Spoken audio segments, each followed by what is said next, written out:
Going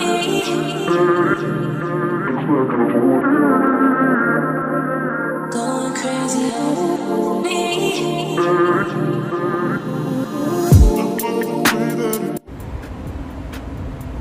Welcome back to the channel. This is Lizzabitty. If you have not subscribed to the channel, please remember to do so. And while you're at it, like this video. I am your partner for international moves. If you are seeking consultations, guide resources for moving abroad, please click the links in the description box below. Now let's get into it. All of my travels on the continent of Africa, what I see a lot of times are resourceful youths. These youths learning trades by what they observe with their elders and working with those elders to hone that craft, to hone those skills, so that they themselves can become an expert and likely use that skill as a main hustle or a side hustle. But then we think about the West. And as you know, in previous videos I've done, as well as on my Brother Go Black to Africa's channel, I've discussed how we are the originators of so many things and how our skills and talents have been taken from us to be used so that others can garner money, excluding us. Now, what I've seen recently is a young man who was suspended from school because he was cutting hair in the bathroom. Now, he was doing this so much, so he was bringing in big bucks to earn himself some money. Do I have a problem with this? The only problem I have with it is if he was doing it during class time, the time that he should have been for instruction. That's the only issue I have. Because he was keeping himself off the streets and out of trouble. But yet what you have is a bunch of elders who are making derogatory comments about this, etc.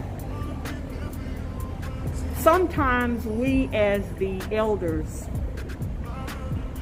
do a lot of harm to our young folk.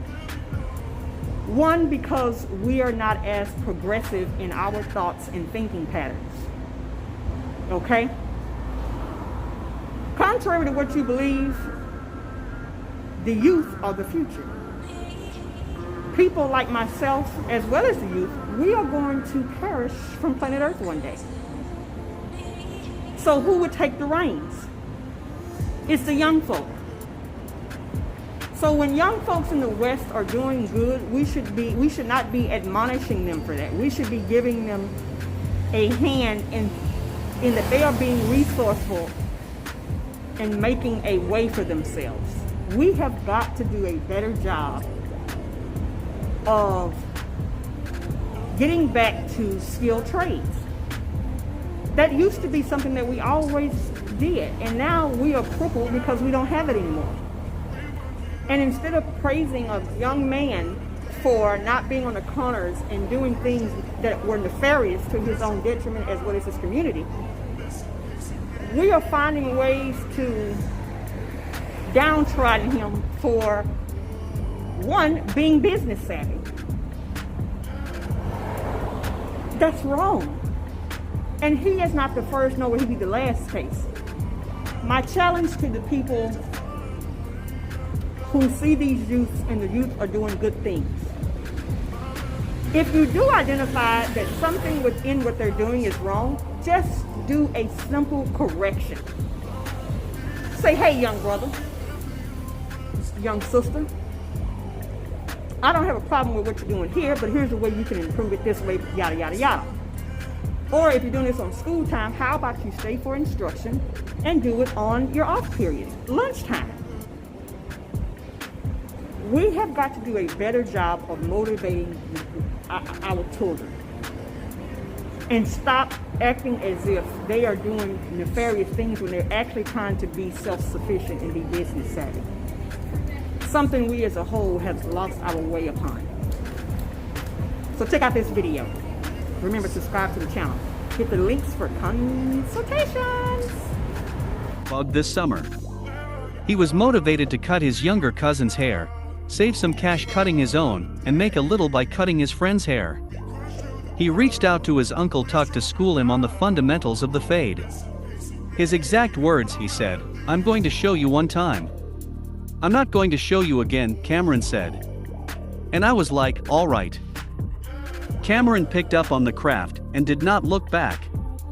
He started posting before and after pictures on social media of his cousin's haircuts, and then started servicing his football teammates. Fast forward to last Thursday, Fox 2 Detroit reports he was busted cutting a classmate's hair in the bathroom during study hall. In the middle of doing that, the teacher walked in, stared at us for about 45 seconds, and walked out, he said.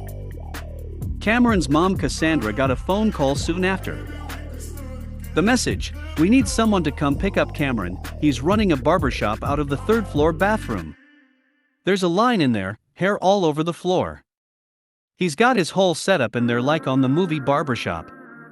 While we were walking to the office and everything, all the administrators were like, "I respect the hustle," and things like that, Cameron said. And they're certainly not alone. "You have become so good at your craft in such a short period of time," Sebastian Jackson said. Fox 2 Detroit put Cam in contact with Jackson, owner of the social club grooming company. Like Cameron, he also learned to cut hair when he was a teenager. Now, he's one of the city's top barbers with a clientele that includes Jalen Rose, Big Sean, R&B artist Wheelie, and former Lions running backs Joique Bell and Reggie Bush. "I'll tell you, man, just based on the hustle, if you're interested in apprenticing with one of our cosmetologists or myself, that's definitely an opportunity," Jackson said. Sebastian offered Cameron a helping hand and a lot of pointers. Cameron, in turn, was a sponge. "It was an honor meeting him," he said. "It was definitely a learning experience, learning where he came from, and his way to where he is now. It is a place Cameron hopes to be one day. So, he'll keep cutting hair, honing his craft, sharpening his blade, just not at school. Lesson learned though," he said. Cameron reportedly returned to school Monday, but without his clippers. Detroit Public School Community District does have a program for kids to earn their cosmetology licenses or barber license.